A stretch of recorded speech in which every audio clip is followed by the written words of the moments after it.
next to you. These things I do because of you, because of you. Whoa, whoa, yeah.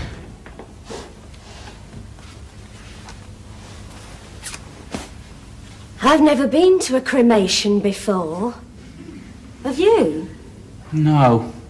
I wonder what they do. Well, they burn them, don't they? Well, I'd prefer to be buried myself. You know where you are, then? Well, other people would at least.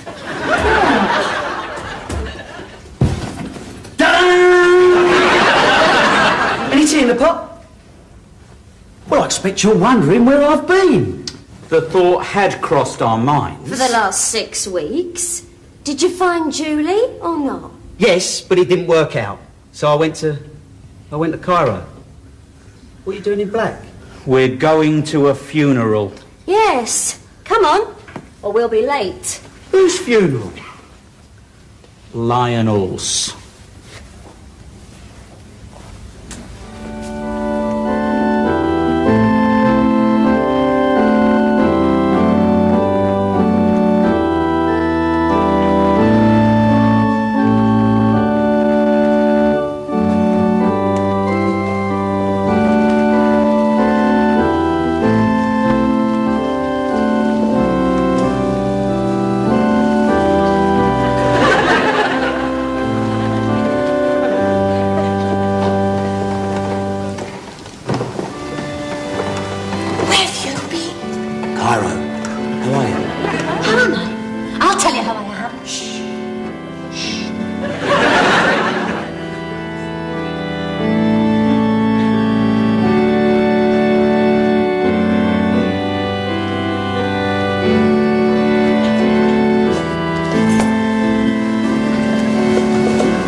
Our friend Lionel Bainbridge is no more. I, the Salamander General of his lodge by his express mandate, am going to say a few words about him. Very few words. It would take more than a few words to say what Lionel Bainbridge was. He was a man for all seasons. To his wife, Veronica, he was a loving, devoted, ever-cheerful companion. To his daughter, Leslie, he was almost a magical figure, wise, kind, but firm, someone she could model herself on. To his workmates, and I use the word mates deliberately, for Lionel never set himself above others. A Pickwickian figure to whom they could always turn in moments of trouble. Door ever open for a quiet chat. I suppose any employee of Lionel's ever left his office without feeling warmed and cheered. The circles his pebble made in the waters of life reached out even to the families of his employees. You know, I believe they may have called him Uncle Lionel. Hotspur Park has lost one of her favorite sons. Thousands will mourn his passing. I will end this little tribute to Lionel by quoting a saying we have at the lodge. He is gone, but he isn't. He left us, but he didn't. He'd have come back, but he couldn't. And finally, and this was an express wish of Lionel's, confided to me over a few martini, over a glass of sherry.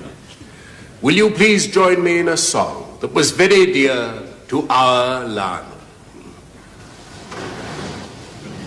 When Father painted the park, you couldn't see half a page. Slapping it here, slapping it there, ink and paper everywhere. Mother was stuck to the ceiling. You've never seen a blooming family so stuck up.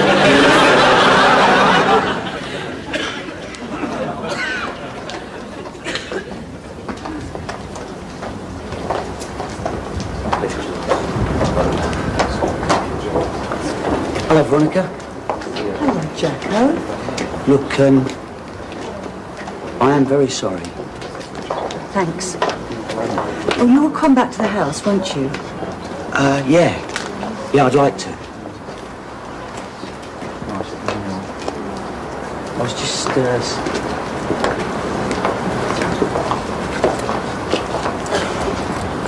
Excuse me, sir. Yeah?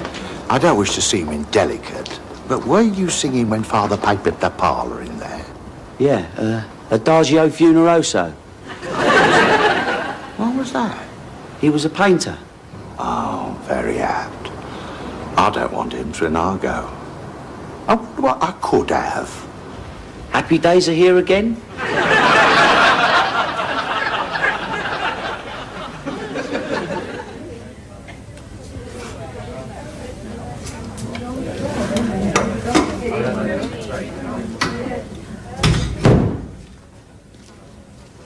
You all right? Yeah, just making some coffee. Do you want one? I'd love one.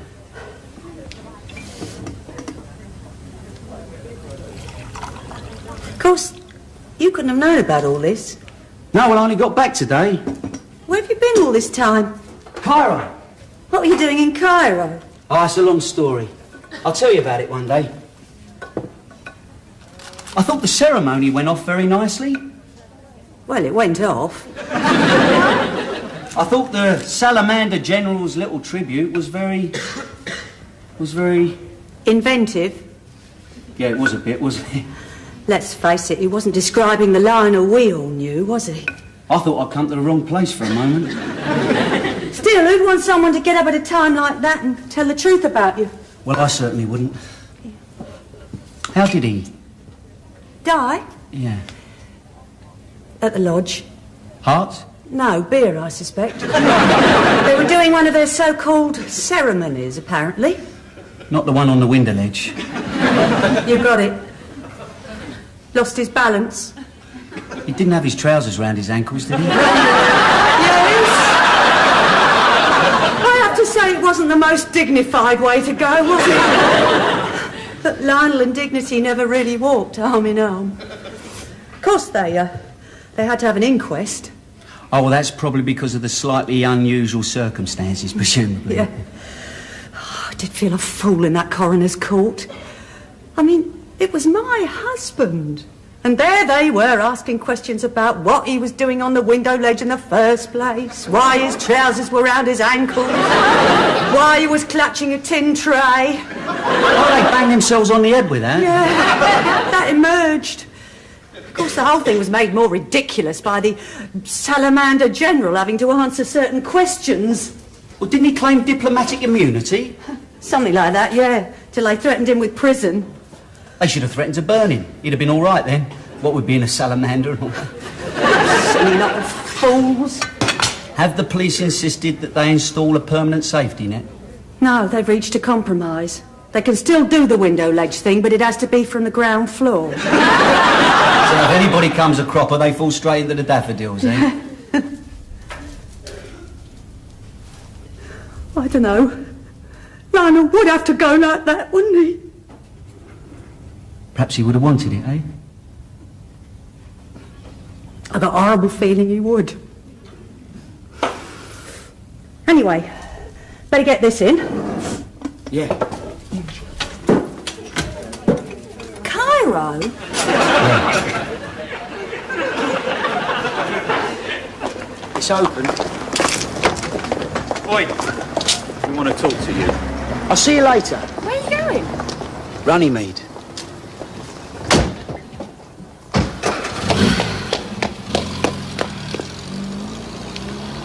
All right. Where is he? He's gone to Runnymede. Don't you dare try to creep up those stairs. I was not trying to creep up any stairs. Any tea in the pot? No. Right. We've waited up for you. Well, why don't you just adopt me and be done with it? Oh, I could slap you round the ear hole sometimes. Oh, that's a lovely welcome home, that is. All right, why all the hostility? Well, let me refresh your memory, in case you've forgotten. 6 weeks ago... 6 weeks? You tore off, saying the only thing you wanted out of life was Julie, and we haven't heard a blind word from you since. So what happened? You found her, right? Yes, but she's married. Oh dear, that's bad luck. I'm sorry, Jacko. Thank you, Eric. Yes, well, I'm sorry too. Thank you, Jean. How come Julie was living in Cairo? She wasn't, she lives on the Isle of Wight. So how come Cairo? Well, I just sort of ended up there, really. You don't just sort of end up in Cairo. No, look, after I left Julie, I felt a bit down, obviously. She's happy enough, and I wasn't exactly turned down. Didn't feel like coming home, so I went on a Mediterranean cruise. Oh, the logical thing to do, obviously. Thanks for phoning to let us know. Well, it was all a bit of a rush, see? So, you cruised to Cairo? No, Port Said, actually, but there was this excursion to Cairo, and I thought it might be a good idea. Better than finding a telephone. Hey, did you see the Sphinx? No. I met one, though. Very enigmatic smile she had. Aisha, her name was. Here we go. Was she descended in a direct line from Nefertiti? No. She nicked all my credit cards. Here I was, miles away from anywhere and penniless. So I took this job in a nightclub. Doing the cabaret, presumably. No. Hey, did they have any, you know... Eric. Jean, you know I'm interested in folklore. Oh, that's what they call it, is it? About this nightclub. It must have had several phones where a person could phone from. Yes, but Egyptian Telecom is only slightly in advance of British Telecom. Did I say any more? So how'd you get home? Hire an Arab dhow? You're as daft as he is. Well, I must say your welcome has cut me to the quick. Good night, Eric. You wait till you see Sandra. She'll probably cut your throat.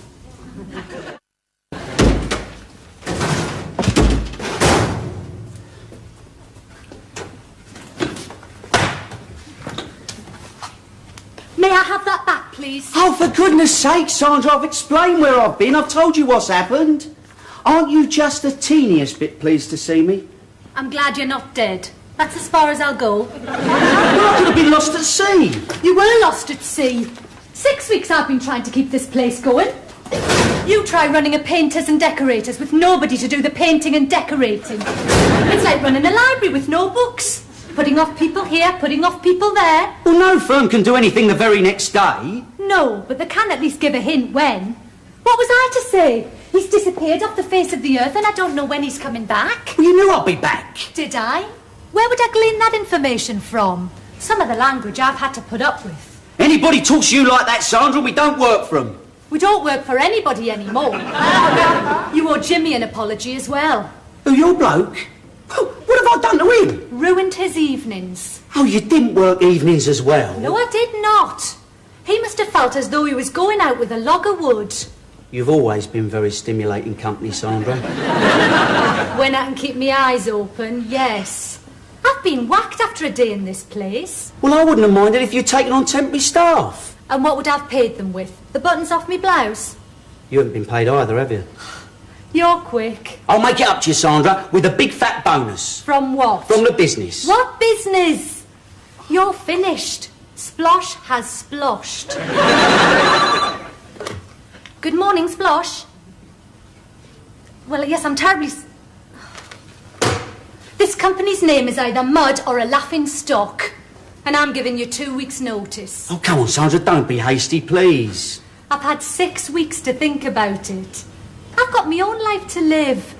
I'm supposed to be saving up to get married. I need a steady job with a steady income. And a steady boss. I'd like to be, Sandra, but I think I'd die of boredom. Thanks for hanging on as long as you did. We're mates. I wouldn't have done it for anybody else. Where are you going? Lunch. I haven't had one for 6 weeks. You have a go.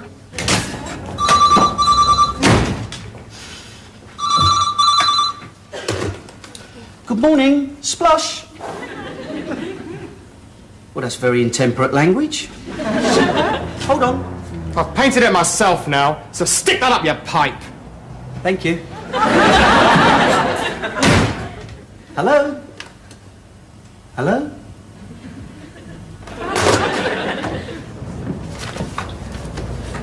Hello, Leslie. Hello, Charles. Hello, Jacko. Well, what can I do you for? Me? Nothing. It's Giles who wants to see you. Oh, well, sit yourselves down.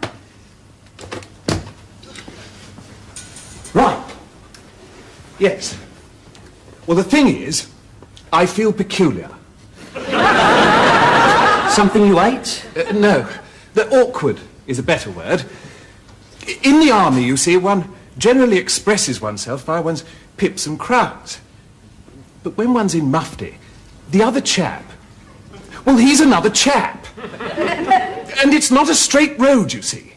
Well, I understand what you mean, Giles. Do you? I haven't got the faintest idea what you're talking about. Giles is deeply concerned about his investment in your company. Oh, not deeply concerned, Leslie. Just a touch worried. You said deeply concerned to me. Did I?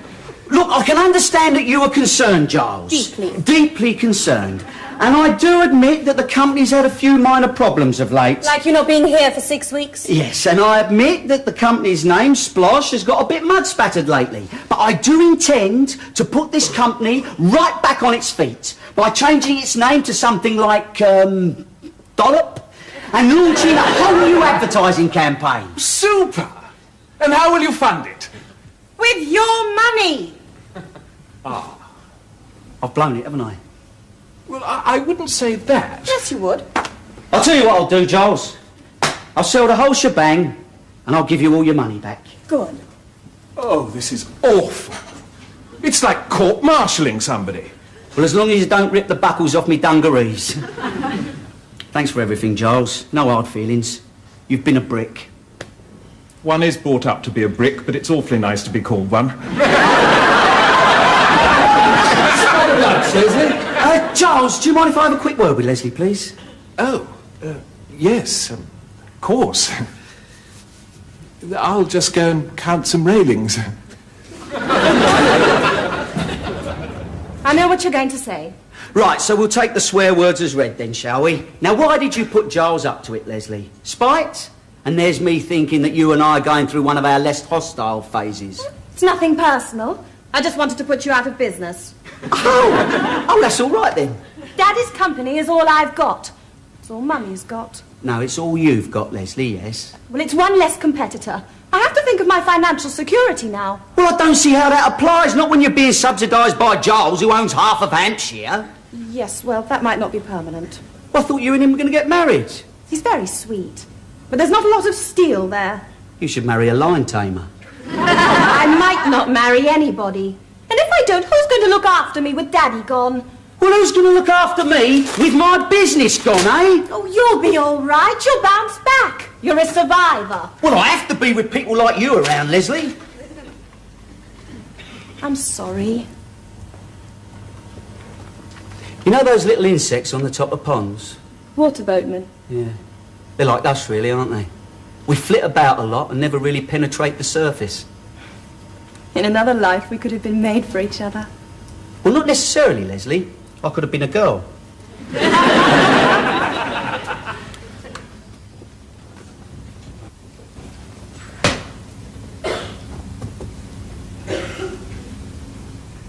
I don't know how you can do it. Do what? I don't know how you can just lie there like that. Well, it's easy. You pick your feet off the floor and you swing them onto the end of the settee. They're fast asleep. I was just saying, Eric, I don't know how you can just lie there like that. You should be worrying yourself sick. You going to come out of this with anything left over? Oh, yeah. Mind you, I've got to bring Sandra's wages up today and give her a big fat bonus and... I haven't forgotten that I still owe rent here. I never mentioned rent. No? Well, why was it the first word you put on the board when we were playing Scrabble this morning? Oh, don't make me feel rotten. How much will you end up with, Jacko? Oh, the best part of a tidy few, Bob. And you're just sitting there reading about Charlton Athletic? I'm not, as a matter of fact. I moved on to Steve Davis. You know, I sometimes wonder whether you and I are of the same flesh and blood. I just don't know what makes you tick. No, Jean. See, his attitude derives from a simple difference in gender. You see, a man, faced with a crisis, very often adopts a devil-may-care attitude. I know I do. One payment we missed on the television and you had stomachache for 3 days. That's 'cause I ate some of the kids' Play-Doh. I thought it was marzipan. Oh, by the way, I forgot. These came for you too.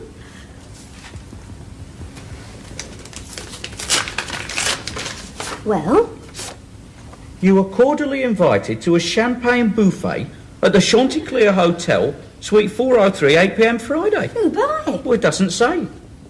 Well, a champagne buffet, eh? Well, I'll have some of that. Yeah, so will I. You're not going? Why not? Because we can't afford it. Where does it say we pay? Oh, use your noddle, Eric, do. It's obvious what it is. They're after your money. It'll be a glass of sparkling wine, a sausage on a stick, and give us 100 quid for a sign print by some unknown artist. Special offer. Only 50 million copies available. You're getting very cynical in your old age, Jean. Well, what else could it be? Well, it could be some Arab sheik wanting a couple of blokes to paint his harem, eh? No, it's either selling or some sort of promotion. What promotion? Oh, they're all the same. A lot of so-called models wearing little more than a sash, pushing some new product. Still, it's not as if we're doing anything on Friday. You will be. What? Well, I don't know. Yet. Well, it looks like I'll have to go for the both of us, Eric. Oh, that's typical you, that is. You should be thinking about where you go from rock bottom, not going off on some magical mystery tour. Who dares wins, Jean? That's the SAS. How do you know I'm not in it? No women.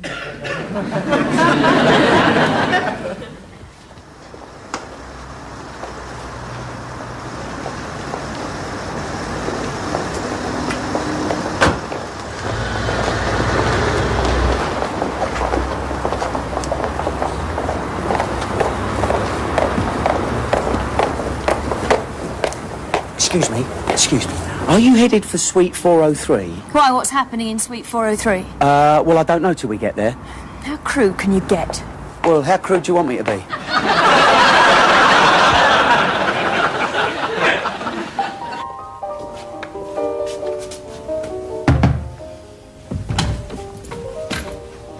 Hello, copper, I'm back! Come in, come in! Have some, champagne.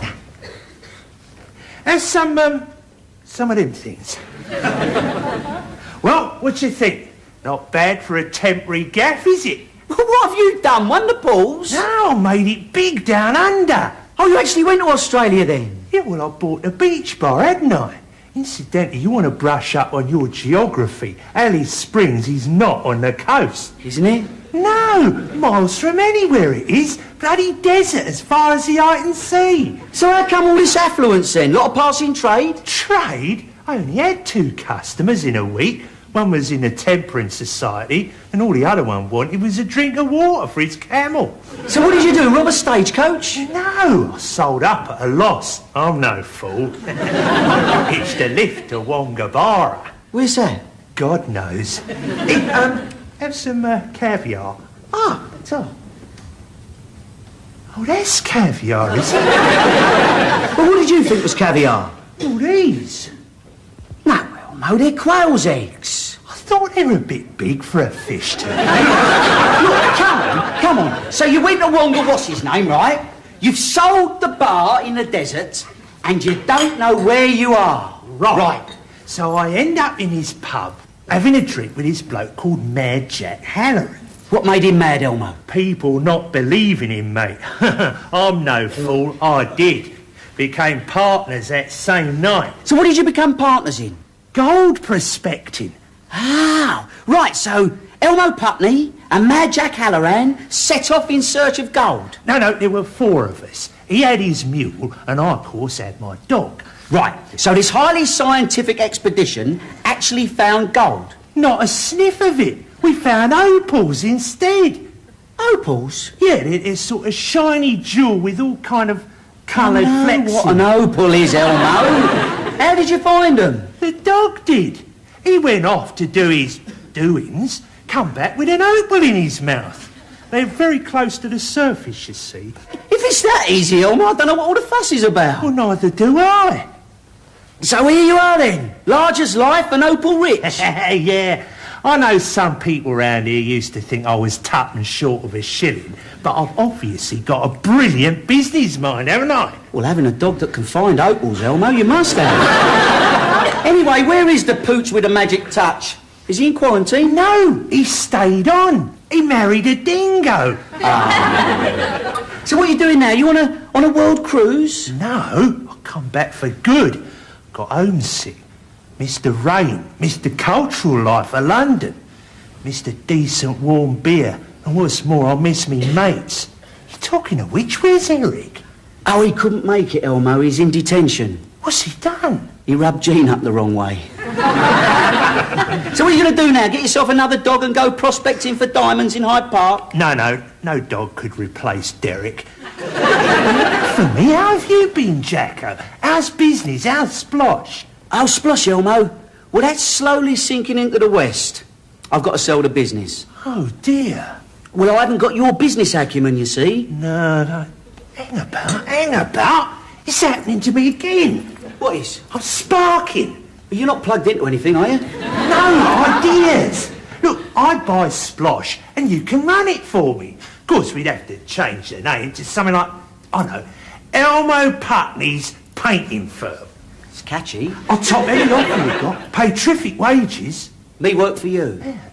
I'll tell you what, Elmo. Let me think about it, eh? Well, yeah, of course. Do you know, there's a tip there is that's in business. Never rush into things. I'll remember that. Well, so long, old friend. Going? We've got all that lot to get through. Well, just the 2 of us? Well, I did send out 50 invitations, but you're the only one that turned up. Oh, don't go, Jacko. Nah, of course not, Elmo. Come on, let's get in.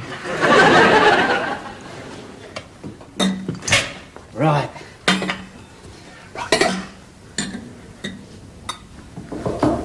There's another guest now.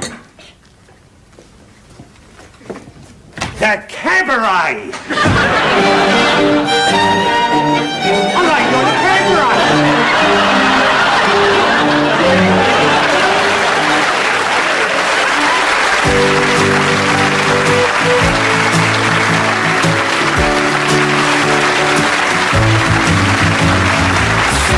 Because of you, these things I do.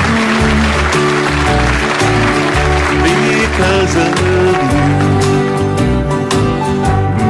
because of you.